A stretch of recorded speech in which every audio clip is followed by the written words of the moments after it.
Afrika waa qaaradda labaad ee adduunka ugu weyn uguna dadka badan marka laga reebo qaaradda Aasiya. Qiyaastii 30.3 milyan kiiloomitir iskuweer 11.7 milyan laba jibbaar oo ay ku jiraan jasiirado waxay dabooshay 6% badka guud dhulka caalamka iyo 20% badka dhulkeeda, iyadoo 1.4 bilyan oo qof laga bilaabo 2020 waxay ka dhigan tahay 18% aadanaha adduunka oo dhan. Dadka Afrika ayaa ah kuwa ugu da'da yar dhammaan qaaradaha adduunka oo dhan.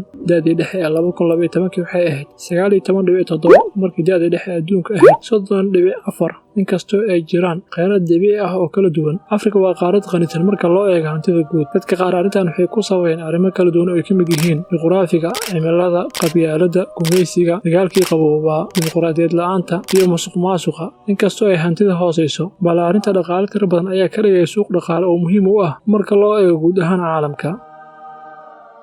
qaaradda waxaa ku xiran badda Mediterranean-ka oo dhanka waqooyi ka saaran, Kanal Suez iyo badda Cas oo waqooyi bari ka xigta, badweynta Hindiya oo koonfur bari ka xigta, iyo badweynta Atlantic oo galbeed ka xigta. Qaaradda waxaa ka mid ah Madagaskar iyo jasiirado kala duwan. Waxay ka kooban tahay 54 dowlad oo si buuxda loo aqoonsan yahay. dalka ugu dhulka weyn qaaradda Afrika waxaa markii hore ahaa dalka Suudaan markii ay ka go'day dalka South Suudaan. Hadda laakiin waxaa ugu dhulka ballaaran qaaradda Afrika waa dalka Algeria. Waa dalka Afrika ugu dhulka weyn, halka Nigeria ee dalka ugu dadka badan Afrika marka loo eego tirada dadka. Afrika waa qaaradda kaliya ka faa'iiday cimilada waqooyi ilaa aaga kuleylka koonfureed. Inta badan qaaradda iyo wadamada ku yaala waqooyiga oo leh qaybo la taaban karo iyo tirada wadamada ku yaala koonfureed. Qaaradda inteeda badan marka laga reebo qaybo waaweyn oo ka mid ah Saxaraha Galbeed, Algeria, Liibiya, Masar, cirifka waqooyi, iyo dhammaan dhulalka Morocco, Tunisia oo iyagana ku yaal meel ka sareysa kulaylaha aaga qabow ee waqooyi.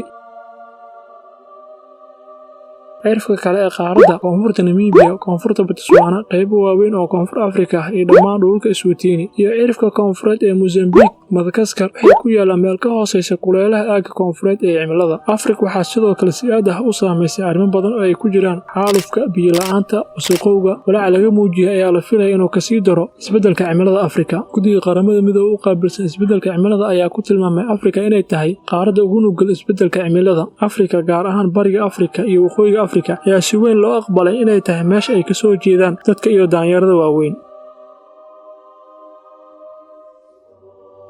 daanyeeradii ugu horreeyay ee weeyashood waxay ku taariikhaysan yihiin qiyaastii 7 milyan sano ka hor ayaa laga helay Itoobiya, koonfur Afrika iyo Morocco. taariikhda markay ahayd qiyaastii 300,000 sano ka hor. Afrika waxaa kale ay khubarada cilmi nafsiga u arkaan inay tahay qaarad kala duwan ee hiddo-wadaha, taasi oo sababtay inay noqoto mid kala duwan. xadaaradii hore ee bini'aadamka sida Masar waxay ka soo shaac-bixeen waqooyiga Afrika. Kadib taariikh dheer ilbaxnimada, socdaalka iyo ganacsiga Afrika waxay martigashay qowmiyado, dhaqamo iyo luqado kala duwan. 400kii sano ee la soo dhaafay waxaa la arkay saameyn sii kordhaysa reer Yurub ee ku yeesheen qaaradda Afrika.